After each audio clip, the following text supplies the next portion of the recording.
Sexo. Esa palabra que siempre llama la atención. Esa palabra mágica que rara vez nos deja indiferentes y nos saca rubores y risas. Es probable que, alguna vez, hayas oído hablar de sexo a tu alrededor. En películas, en alguna charla del Insti, charlando con tus amigos o incluso con tus padres. La verdad es que la sexualidad es un aspecto central de la persona, presente a lo largo de toda la vida. Y cuando digo toda, es toda. La sexualidad abarca el sexo y el placer asociado, y también la intimidad, el desarrollo sexual y afectivo, y el de la propia persona, así como la reproducción. ¡Ay! Abarca tantas cosas. La sexualidad se vive de distinta manera en las diferentes etapas de la vida, y se expresa por medio de pensamientos, deseos, creencias, actitudes, valores, conductas y relaciones interpersonales. Eso sí, la igualdad y el respeto deben predominar en toda relación sexual, sea como sea. Te diré algo muy importante sobre el sexo. Una relación sexual comienza cuando dos personas se atraen físicamente, no solo cuando se llega a término. Durante la atracción se desencadenan multitud de reacciones físicas, químicas y emocionales, donde los sentimientos están mediados por hormonas responsables de las sensaciones del placer. Ese cosquilleo. Pero aunque es hermosa, a veces la sexualidad humana también puede llevar a situaciones menos agradables, como embarazos no deseados y abusos sexuales. Estos últimos pueden dañar gravemente, tanto física como emocionalmente a la víctima. Esto ya no mola tanto. Por eso estas situaciones deben ser denunciadas y confiar en familiares, amigos o profesores. Apoyarse en alguien es fundamental para pasar este trago, así que no se debe tener miedo en este sentido. Para tener más conciencia sobre posibles embarazos, existe la planificación familiar. Esta nos permite decidir si queremos o no ser padres, cuándo y cuántos hijos queremos tener, en función de nuestras circunstancias sociales, económicas y personales. De ahí lo de planificación.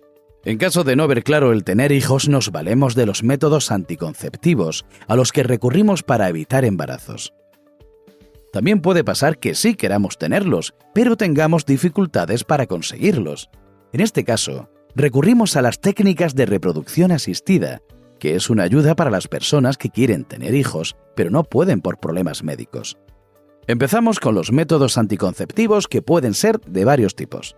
Por un lado están los métodos naturales, que son dos.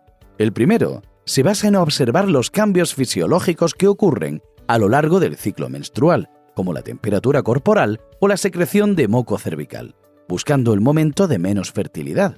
Lo cierto es que no es seguro, porque a veces los ciclos no son regulares y tampoco protege de enfermedades de transmisión sexual.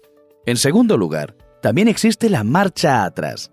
No debemos confiar en ella porque, aunque la eyaculación se haga fuera de la vagina, el líquido preseminal puede contener espermatozoides y tampoco nos protege de enfermedades de transmisión sexual.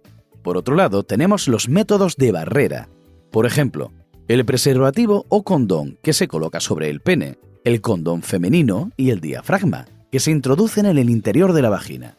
Los tres métodos impiden el embarazo, pero solo los condones previenen de las enfermedades de transmisión sexual. Desde luego, son los más recomendados. Seguimos con los métodos mecánicos, como el DIU, aparato con forma de T que el médico coloca en el útero e impide el ascenso de los espermatozoides y la implantación del óvulo en caso de haber fecundado. Es un método muy fiable contra el embarazo, pero no protege de las enfermedades de transmisión sexual. También disponemos de métodos anticonceptivos químicos como los espermicidas, la píldora anticonceptiva o los anillos vaginales. Estos métodos alteran la movilidad de los espermatozoides o modifican el ciclo ovárico por medio de hormonas, pero ninguno protege de las enfermedades de transmisión sexual. Además, pueden producir cambios en el cuerpo y estado emocional de las personas que los utilizan.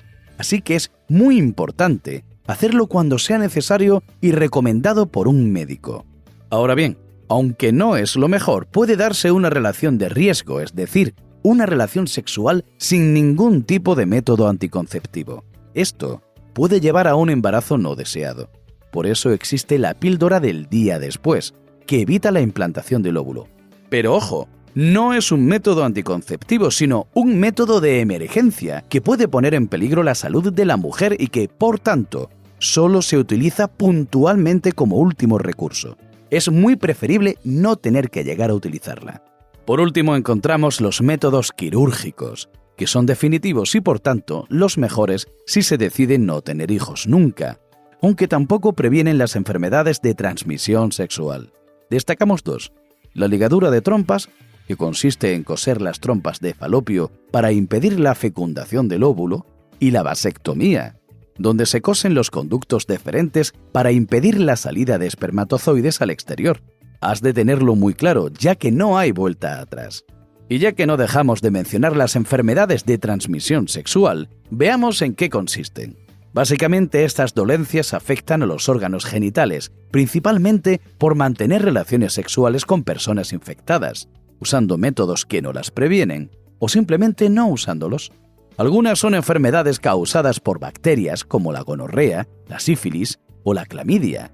Otras son causadas por virus, como el herpes genital, la hepatitis B, el SIDA o el papiloma humano. Te puedo asegurar que todas ellas son bastante más engorrosas que utilizar un simple preservativo.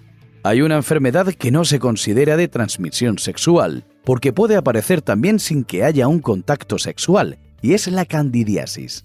Es una afección que surge cuando aumentan nuestros niveles naturales del hongo cándida, a consecuencia de un desequilibrio alimentario o de defensas, o un contacto sexual con una persona infectada.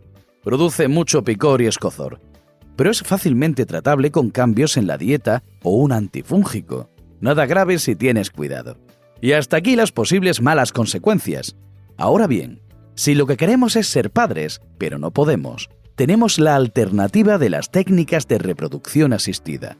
Una de ellas es la inseminación artificial, en la que se introducen artificialmente los espermatozoides en el útero para facilitar la fecundación. O bien la fecundación in vitro, donde la fecundación ocurre en el laboratorio y el cigoto resultante se implanta en el útero de la mujer. Increíble, pero cierto. El sexo es algo precioso que, más allá de la reproducción, es motivo de disfrute. Pero más allá del placer y de tener hijos, hemos visto que se trata de una necesidad básica que cada persona ha de vivir del modo en que le plazca y que abarca muchos aspectos donde la igualdad y el respeto deben primar siempre. Ahora bien, es importante conocer sus posibles riesgos para poder disfrutarlo sin llevarnos disgustos por el camino. Hoy sabemos que si queremos evitar embarazos, podemos recurrir a métodos anticonceptivos, principalmente de barrera, mecánicos o químicos, que son los más fiables, o incluso a los quirúrgicos si la decisión es definitiva. La elección del método es importante para evitar enfermedades de transmisión sexual como la sífilis, el SIDA o el papiloma humano. Por el contrario, si queremos ser padres y no podemos, nos queda recurrir a técnicas como la inseminación artificial o la fecundación in vitro. Ya solo te falta tener condones a mano por si las moscas y repasar lo aprendido con los ejercicios del test. ¡Hasta pronto!